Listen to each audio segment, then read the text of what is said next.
Ladies and gentlemen, dear friends, anyone who thinks that appeasing an aggressor will work has absolutely no understanding of political context and facts.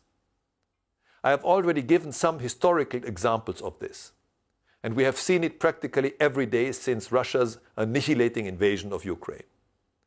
There is only one country in this war that is constantly escalating, and that country is Russia.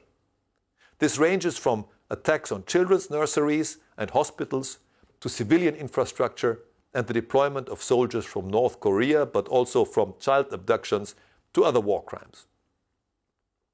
Europe, on the other hand, is constantly pursuing an appeasement strategy, even though Europe is the one affected by this war.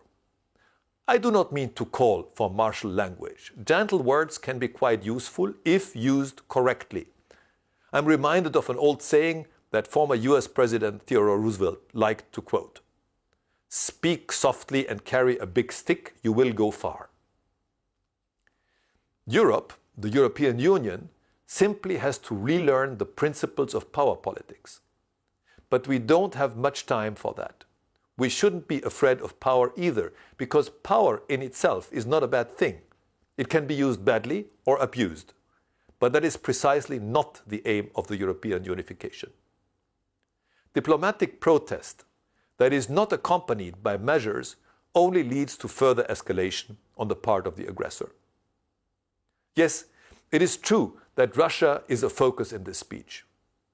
I do not mean to neglect the other problems that affect our future, but things are connected. In mid-December, a small conference of the Post-War Russia Forum took place in Vienna, in which the pan-European movement also participated. A participant from Ukraine said, "Big Russia brings big problems, small Russia causes small problems." To be precise, he was talking about the Moscow Colonial Empire. Today's Russia is actually a very classic colonial empire ruled by Moscow.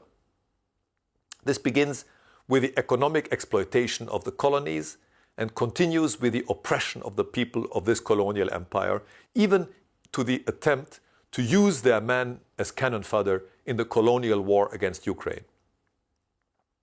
A Europe that is interested in the security of its citizens should begin developing scenarios for a crumbling Moscow colonial empire as soon as possible.